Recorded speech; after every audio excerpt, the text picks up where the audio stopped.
Alright, let's go. Number 10. Trachoma, the eye thief of the medieval village. In the dust-choked, overcrowded villages of medieval Europe, blindness came not from old age, but from a bacterium invisible to the naked eye. Trachoma swept through communities where clean water was a luxury and shared cloth was a fact of daily life, leaving behind a trail of milky, sightless eyes and scarred faces. The Venerable Bede, writing in the 8th century, recorded widespread eye affliction devastating monasteries across Northumbria, England. The Islamic physician Ibn Sina described the condition in precise clinical detail in his Canon of Medicine in 1025 AD, confirming it had ravaged communities for generations before anyone understood what it was. In communities that had no concept of bacterial transmission, trachoma was simply accepted as an inevitable feature of aging and poverty. Families shared sleeping quarters, shared cloth, shared water vessels. Flies moved freely between animals and human faces. The disease spread through the simple act of touching another person or allowing a fly to land where it had already fed.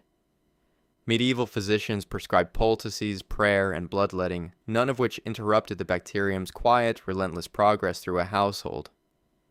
Trachoma is caused by Chlamydia trachomatis, formally identified in 1907 by Ludwig Halberstädter and Stanislaus von Prowazek at the Berlin Institute. Its mechanism of destruction is ghastly in its patients. Repeated infections cause progressive scarring of the inner eyelid. Eventually, the eyelid turns inward and the lashes begin scraping directly across the cornea with every blink. This condition, called trichiasis, scratches the eye continuously until the cornea clouds over permanently. In densely populated medieval settlements, infection rates in some documented communities reached an estimated 40%. Archaeological evidence from the Coppergate excavation in York, conducted between 1976 and 1981, uncovered skeletal remains showing orbital bone changes consistent with chronic infectious disease. The World Health Organization has documented trachoma's capacity to blind entire communities across generations, and its historical burden across medieval Europe is considered by researchers to have been catastrophic in its quiet, cumulative scope. What made trachoma particularly merciless was its targeting of whole households simultaneously, converting productive community members into dependents without a single dramatic moment of outbreak. It left no mass graves, no chronicled catastrophe, no single terrible week that history could point to and name.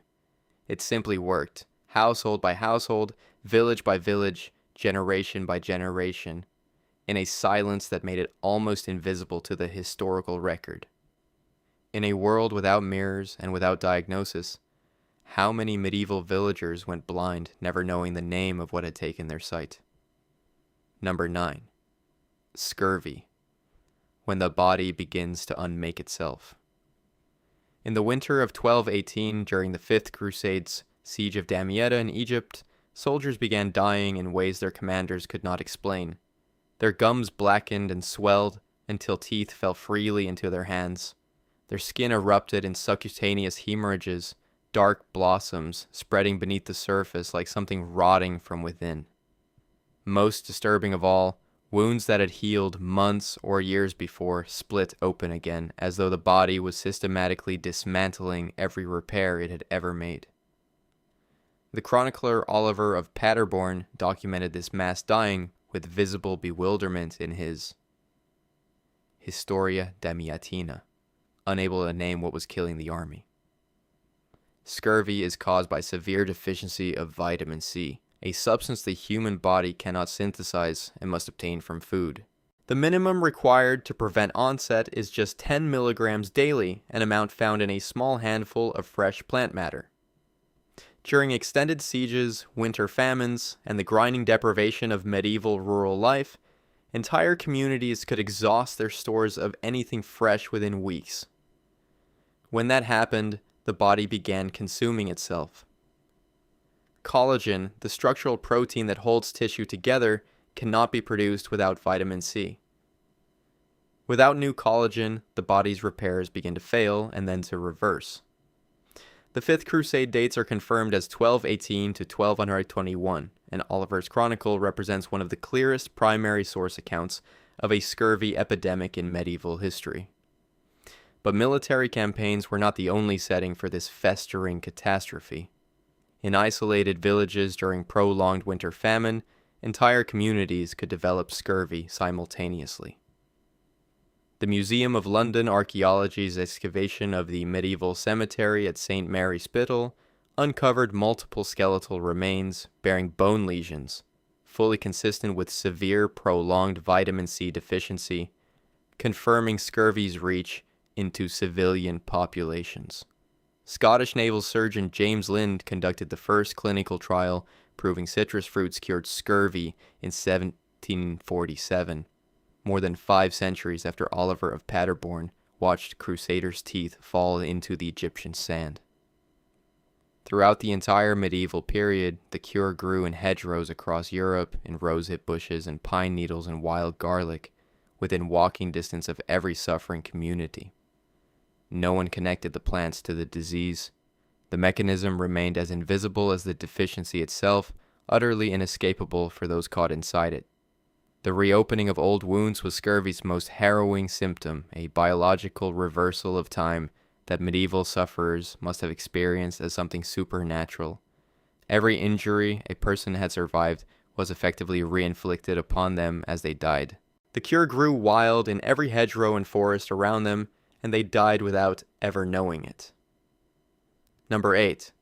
Erysipelas, the fire that spread across skin and village alike. In the year 994 AD, a brilliant crimson affliction swept across the Limousin and Aquitaine regions of France with a speed that medieval chroniclers struggled to describe in terms that were not theological. The chronicler Sigebert of Gembloux recorded an estimated 40,000 deaths as the infection moved along pilgrimage routes, village to village, carried by the faithful traveling to holy sites. A vivid, raised burning inflammation appeared on victims' faces and limbs and spread visibly, hour by hour, in a tide of grotesque redness. Medieval physicians called it ignis sacer, sacred fire. It looked, to every observer, exactly like divine punishment. In communities with no understanding of bacterial infection, the advancing red wave defied every category of natural illness. It moved too fast, it looked too vivid, it bore too much resemblance to the wrath described in Scripture. The infected were brought to churches and shrines dedicated to Saint Anthony of Egypt, patron of those suffering from skin diseases, and the condition became permanently associated with his name. Priests administered last rites to the living, while the crimson tide continued spreading across skin that was still warm. Communities had no framework for what they were witnessing that did not involve the supernatural. Erysipelas is caused by Streptococcus pyogenes, a group A Streptococcus bacterium formally identified by Friedrich V. Leysen in 1882. Without antibiotics, it progresses from the distinctive raised skin infection to septicemia, a systemic blood poisoning that kills with relentless efficiency. In the immunocompromised populations typical of medieval communities, weakened by malnutrition and prior illness, the mortality rate ran between 15 and 30%. Historian Michel Rouche of the Université de Paris-Sorbonne documented the 994 outbreaks' demographic impact, confirming its sweeping destruction of communities across southwestern France. The confusion between erysipelas and ergotism, another devastating medieval killer caused by a fungal contamination of rye, compounded the catastrophe. Both conditions carried the name St. Anthony's fire, and both produced vivid, burning symptoms. Medieval physicians treating one were often, unknowingly, treating the other. Amputation of affected limbs, gruesome as it was, occasionally saved lives by removing the infection site. Prayer and saintly relics, prescribed with equal confidence, saved none. What remains particularly desolate about the 994 outbreak is what it reveals about the medieval experience of epidemic disease. The infected prayed to the same saint for a cure that only bacteria could grant, watching the fire spread across their neighbors' faces as they waited for a miracle. The question that lingers is a simple one. How many villages emptied themselves of the living before anyone thought to ask whether the shrine was helping? Number 7. Anthrax, the plague that rose from the ground. In the summer of 1230, cattle began dying across the pastures of the Rhine Valley in Central Europe. Within days, the farmers who tended them followed. Black, weeping sores appeared on skin where hands had touched infected hides. In cases where spores had been inhaled during slaughter or hide preparation, lungs filled with fluid in a matter of hours. The Chronica Regia Coloniensis, the Royal Chronicle of Cologne, records mass livestock and human death across the region with a specificity that confirms this was no isolated local event, but a catastrophe that overwhelmed entire communities simultaneously. Agricultural life in medieval Europe placed people in constant, intimate contact with their animals. Farmers slaughtered their own livestock, processed hides, worked with wool and bone. When anthrax entered a herd, these everyday tasks became vectors for a disease that killed in two distinct and equally merciless ways. Cutaneous anthrax, contracted through skin contact, carried an untreated mortality rate of 20%. Pulmonary anthrax, inhaled during the processing of infected animals, carried a mortality rate exceeding 90%. Medieval communities had no way of distinguishing between them, and no treatment capable of interrupting either. Bacillus anthracis. The spore-forming bacterium responsible was identified by Robert Koch in 1876 in one of the foundational discoveries of modern microbiology. What makes it uniquely inescapable as a medieval killer is a biological characteristic that no prayer or physician could address. Its spores can remain viable in soil for more than 60 years, a fact confirmed by the contamination of Grunar Island in Scotland during Second World War testing, where the island remained hazardous until decontamination efforts in 1990. When anthrax entered medieval farmland, the ground itself became a persistent patient killer. Historian Timothy Newfield of Georgetown University has documented at least 12 major livestock-to-human anthrax events in medieval Europe between 800 and 1300 AD. Each one followed the same catastrophic pattern. The disease would enter a community through infected animals, kill rapidly, and then retreat into the soil, waiting for the next season's plowing to disturb the spores and begin the cycle again.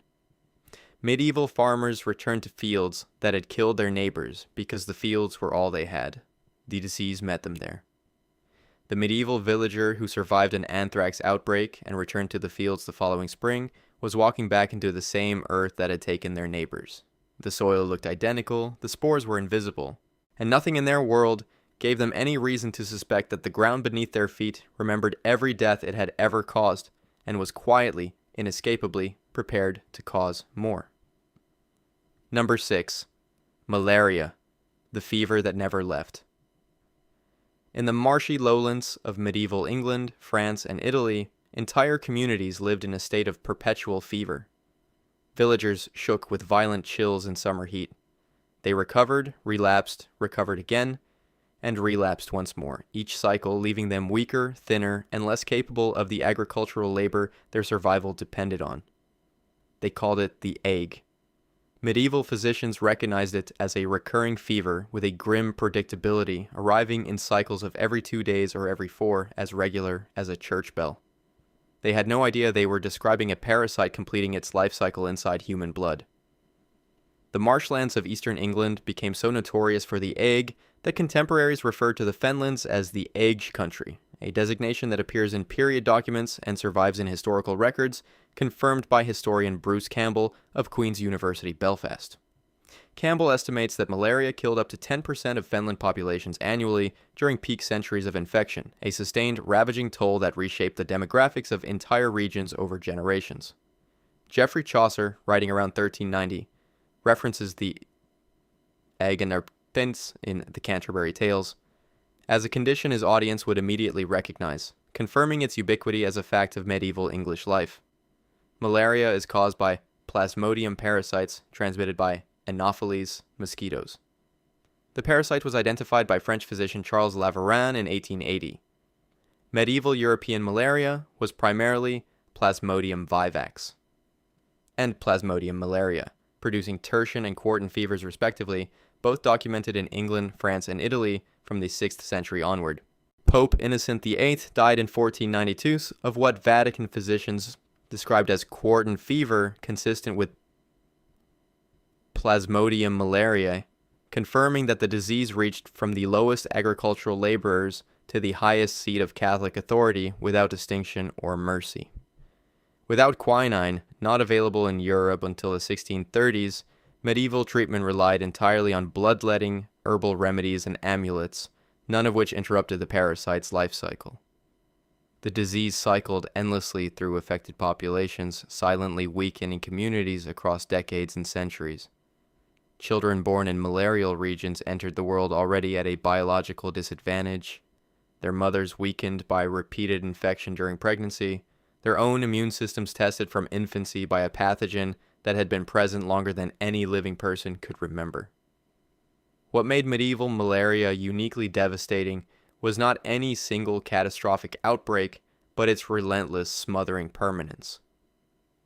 It occupied communities without ever fully declaring itself an epidemic. It burned quietly through villages across generations, killing the very young and the already weakened, while leaving others just functional enough to keep working. In the medieval villages of the English fens, where the fever was simply accepted as part of life, how many generations were born, weakened, and died without ever knowing they were living inside an epidemic that never ended? Number 5. Measles, the quiet killer in the cradle. In the 13th century, chroniclers across England and France began recording outbreaks of a disease that spread with a speed that defied every attempt at containment. A traveler arrived at market day. They appeared healthy.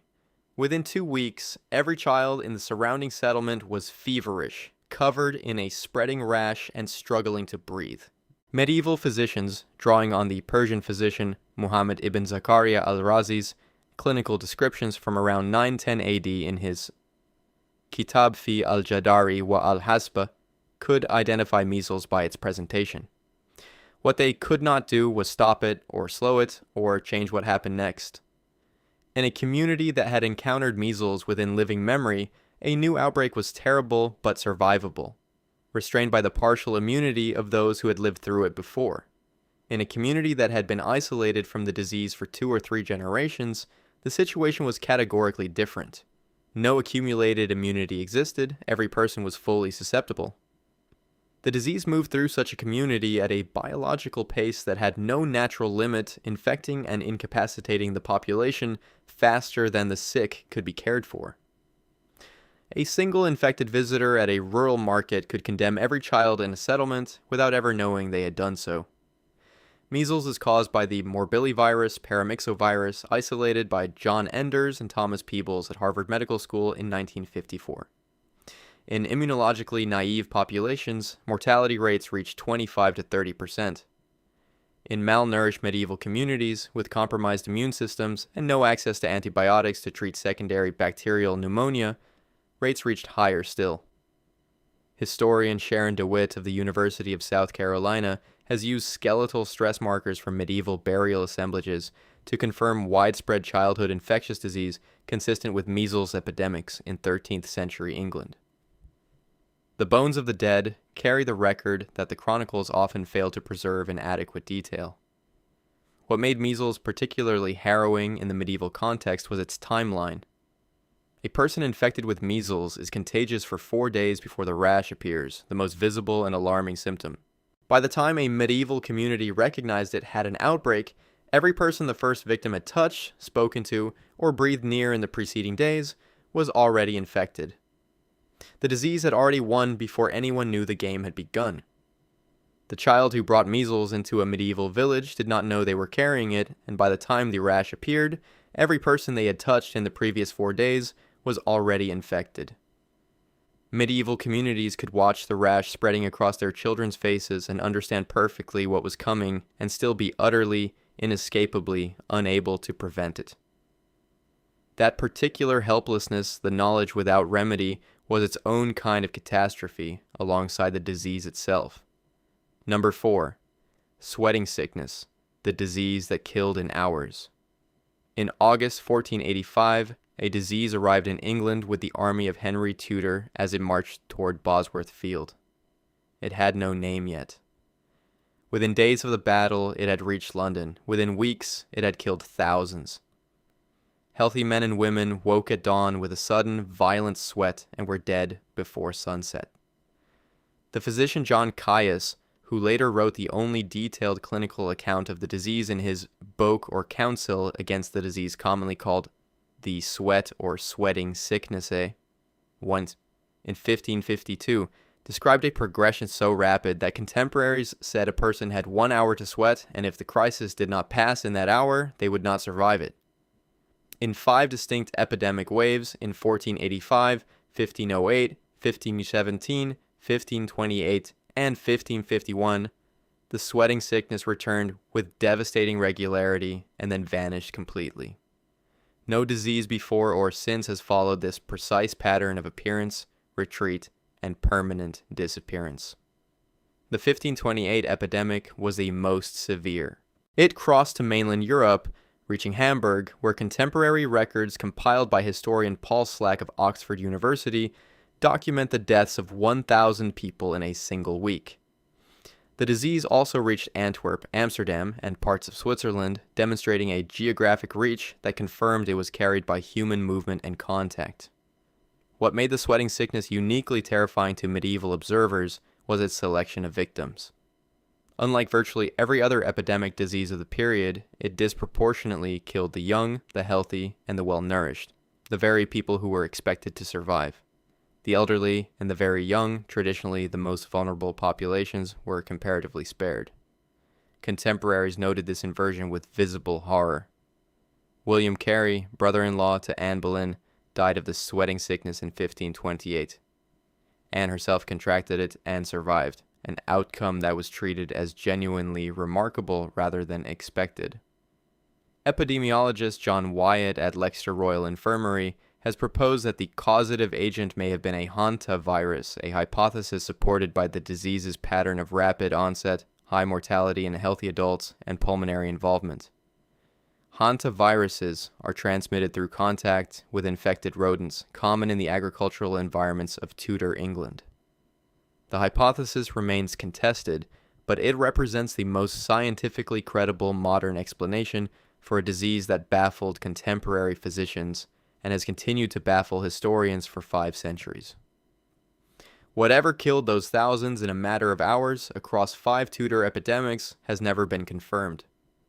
The pathogen left no preserved sample, no identified strain, and no explanation for why a disease that killed with such catastrophic efficiency across 66 years simply ceased to exist after 1551. Medicine has no answer for where it went.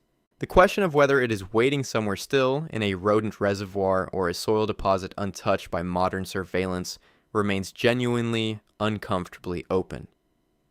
Number 3. Leprosy, the living death that erased communities. In medieval Europe, a diagnosis of leprosy did not merely mean disease. It meant death, legal, social, and eventually physical, delivered in that order. The infected were subjected to a ceremony called the Missa pro leproso, the Mass for a leper, in which the church formally declared them legally dead while they stood breathing before the altar.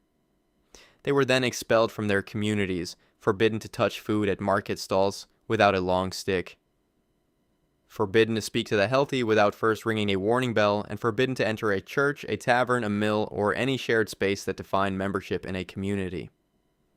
At the peak of medieval leprosy in Europe, approximately between 1150 and 1300 AD, historian Luke Demeter of the University of Virginia estimates there were as many as 19,000 leprosaria, isolation hospitals, operating across Western Europe. This number is itself a measure of catastrophe. Each leprosarium existed because communities had concluded that segregation was their only option. The largest documented leprosarium in medieval England was St. James's Hospital in Westminster, founded around 1100 AD. An archaeological excavation by the Museum of London in 2015 uncovered the skeletal remains of 67 individuals showing advanced leprous bone changes, a ghastly physical record of lives spent in enforced, desolate separation from everything familiar. Leprosy is caused by Mycobacterium leprae, identified by Norwegian physician Gerhard R. Maurer Hansen in 1873, making it the first bacterium ever proven to cause disease in humans. Researcher Verena Schoenemann at the University of Tübingen published findings in Science in 2013 confirming Mycobacterium leprae, DNA in medieval skeletal remains from Denmark, Sweden, and the United Kingdom, dating from 400 to 1400 AD. The Third Lateran Council in 1179 issued formal decrees requiring the segregation of lepers from Christian communities, institutionalizing exclusion across Catholic Europe with the full authority of the Church behind it. What made medieval leprosy uniquely catastrophic was not simply the physical destruction it wrought on individual bodies, grotesque as that destruction was, progressing through nerve damage, tissue loss, and the slow collapse of facial structure over years and decades. It was a systematic social annihilation that preceded the physical death by years, sometimes by decades. Each diagnosis removed a functional community member long before the disease killed them. The village did not simply lose its sick. It expelled them while they were still capable of grief, still capable of understanding exactly what they had lost. A medieval leper rang their bell not to warn the healthy. They rang it to announce the approach of someone who had already, by every measure their society recognized, ceased to exist. The bell was not a medical precaution. It was the sound of a living person declaring their own death to every community they approached, carrying their legal obituary in their hand as they walked the roads between settlements where no door would open for them and no voice would answer them without first stepping away. Number 2. The influenza outbreak of 1173, when the air itself became lethal. In the autumn of 1173, a sickness spread across Europe with a speed that defied every framework medieval people possessed for understanding disease. It moved faster than armies, faster than trade caravans, faster than any messenger could carry warning of its approach. Chroniclers from England, France, and the Holy Roman Empire recorded mass death within the same months, separated by hundreds of miles, describing a respiratory collapse so swift that communities ran out of gravediggers before they ran out of dead.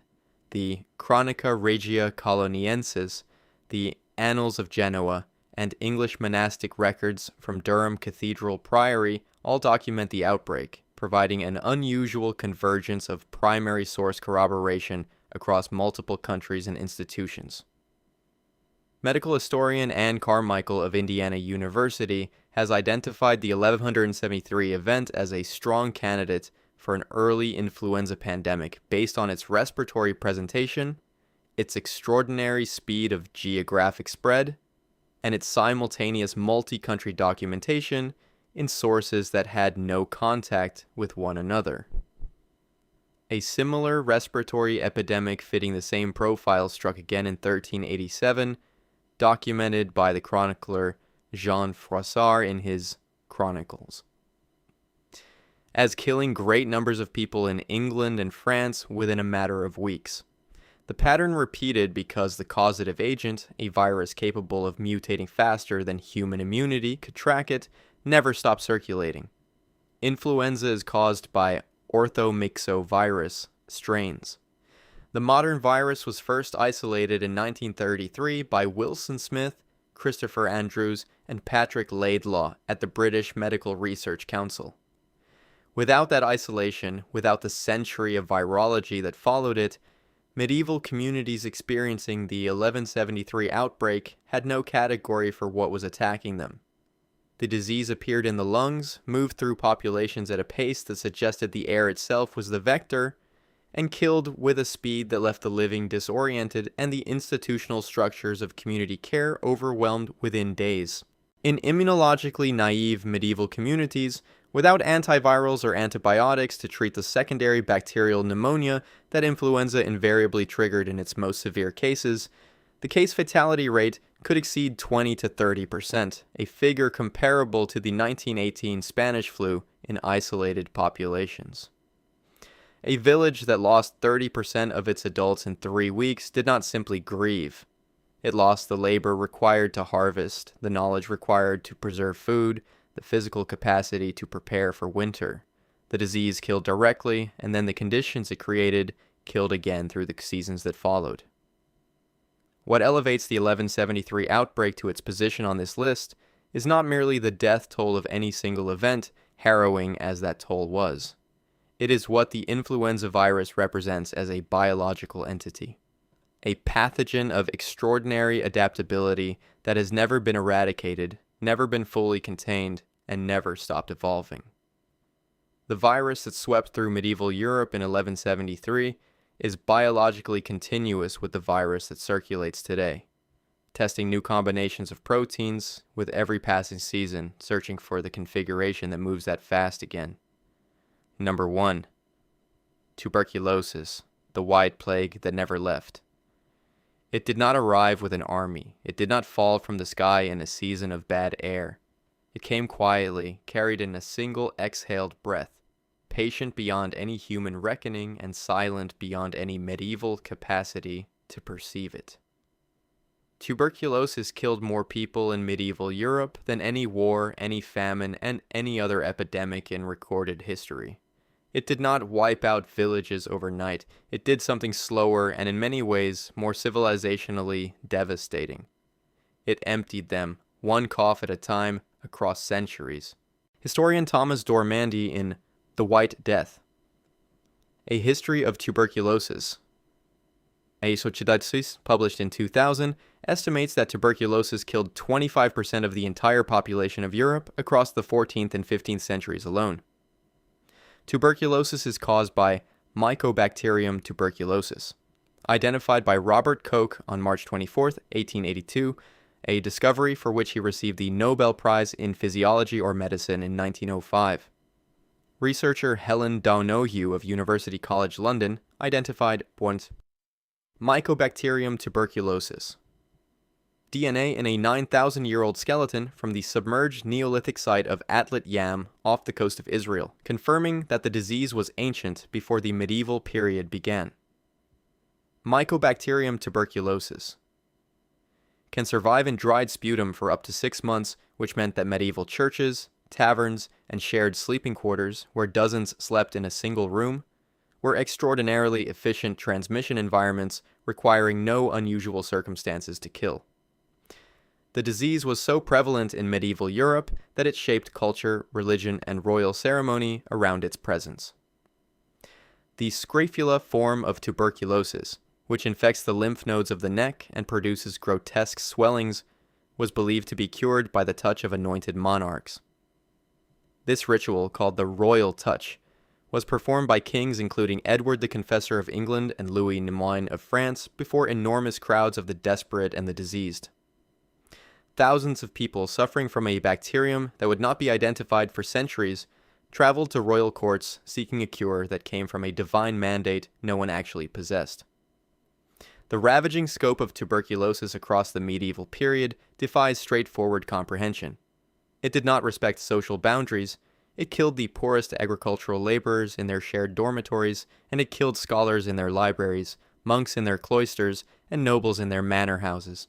Every shared space was a potential transmission site because every shared breath was a potential vector. The disease moved through medieval society not as an identifiable epidemic event, but as a permanent, inescapable condition of existence. A biological fact of life as constant as hunger and cold. As of 2023, the World Health Organization reports that tuberculosis still kills 1.3 million people annually, making it the second leading cause of death from a single infectious agent on the planet. Mycobacterium tuberculosis has never been eradicated. It persists in populations worldwide, and drug-resistant strains are increasing in documented frequency across multiple continents. Every other epidemic on this list belongs to history. Tuberculosis does not. It is the only disease here that killed a medieval villager, and it will kill again before this video ends. If you want to see more videos like this, click the video on screen now and make sure to subscribe.